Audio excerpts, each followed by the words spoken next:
নমস্কার। শ্রীমদ্ ভাগবত গীতা অষ্টাদশ অধ্যায় মোক্ষযোগ শ্লোক 56।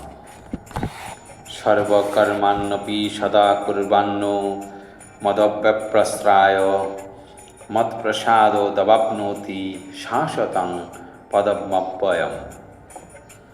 সর্ব অর্থাৎ সমস্ত, কর্মাণি অর্থাৎ কর্ম, অপি অর্থাৎ ও, সদা অর্থাৎ সর্বদা, কুরবান অর্থাৎ অনুষ্ঠান করে, মত অর্থাৎ আমার, ব্যাপাশ্রয় অর্থাৎ আশ্রয়ে, মত অর্থাৎ আমার, প্রসাদাত অর্থাৎ কৃপায়, অবাপ্নতি অর্থাৎ লাভ করেন, শাশ্বতম নিত্য, পদম ধাম, অব্যয়ম অর্থাৎ অব্যয়।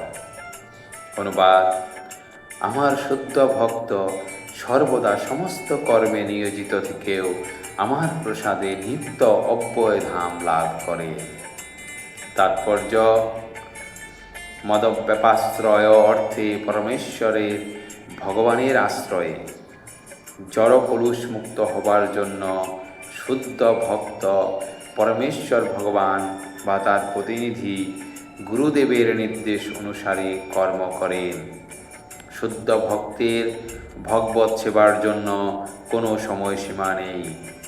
তিনি সর্বদাই 24 ঘণ্টা পূর্ণরূপে ভগবানের নির্দেশ অনুসারে ভগবানের সেবায় যুক্ত থাকেন। যে ভক্ত এভাবে কৃষ্ণ ভাবনাময় হয়ে ভগবানের সেবায় যুক্ত হয়েছেন, ভগবান তার প্রতি অত্যন্ত সদয়। সমস্ত বাধা বিপত্তি সত্ত্বেও পরিণামে তিনি ভগবত ধামে বা কৃষ্ণলোকে অধিষ্ঠিত হন। তার ভগবত ধাম প্রাপ্তি সুনিশ্চিত, সে সম্বন্ধে কোনো সন্দেহ নেই।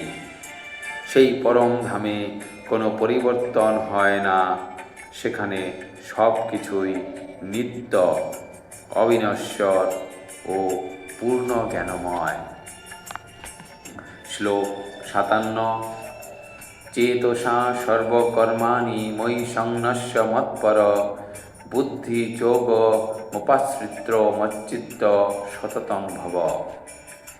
চেতসা অর্থাৎ বুদ্ধির দ্বারা, সর্বকর্মাণি অর্থাৎ সমস্ত কর্ম, মই অর্থাৎ আমাতে, সংন্যস্য অর্পণ করে, মৎপরায়ণ হয়ে, বুদ্ধিযোগম ভগবত ভক্তি, উপাশ্রিত আশ্রয় গ্রহণ পূর্বক, মচ্চিত্ত মদ্গত চিত্ত, সততম সর্বদাই ভব হও।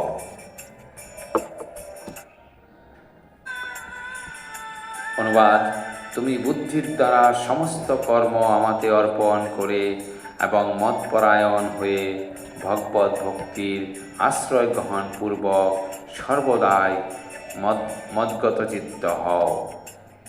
তাৎপর্য: কৃষ্ণ ভাবনাময় হয়ে কেউ যখন কর্ম করেন, তখন তিনি নিজেকে সমস্ত জগতের প্রভু বলে মনে করে কর্ম করেন না। তিনি কর্ম করেন সর্বতভাবে পরমেশ্বরের ভগবানের দ্বারা পরিচালিত তার একান্ত অনুগত দাস রূপে। দাসের কোনো ব্যক্তি স্বাধীনতা থাকে না। তিনি কর্ম করেন কেবল তার প্রভুর আদেশ অনুসারে। পরম প্রভুর দাস রূপে যিনি কর্ম করছেন, তিনি লাভ অথবা ক্ষতির দ্বারা প্রভাবিত হন না।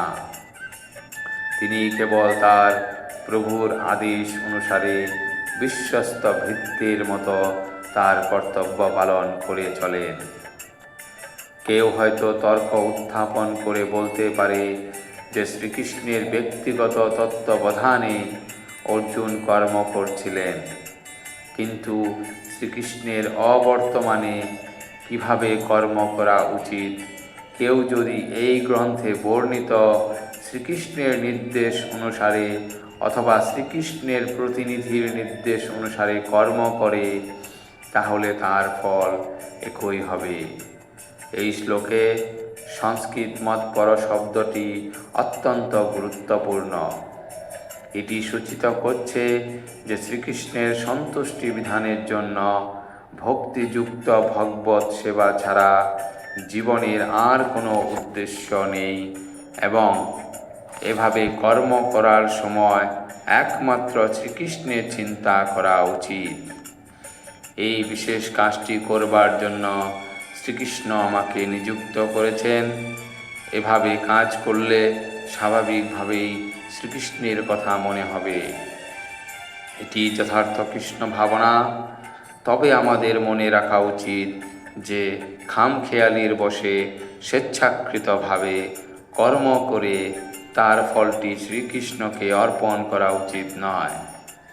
সেই ধরনের কাজকর্ম কৃষ্ণ ভাবনাময় ভক্তিযুক্ত ভগবত সেবা নয়। শ্রীকৃষ্ণের নির্দেশ অনুসারে কর্ম করা উচিত। এটি একটি অত্যন্ত গুরুত্বপূর্ণ বিষয়। শ্রীকৃষ্ণের সেই নির্দেশ গুরু পারম্পর্যে সদ্গুরুর মাধ্যমে পাওয়া যায়। তাই গুরুদেবের আদেশ পালন করাটাই জীবনের মুখ্য কর্তব্য বলে গ্রহণ করা উচিত। কেউ যদি সদ্গুরুর আশ্রয় প্রাপ্ত হন এবং তার নির্দেশ অনুসারে কর্ম করে চলেন, তাহলে কৃষ্ণ ভাবনাময় জীবনে তার সিদ্ধি অনিবার্য। ধন্যবাদ।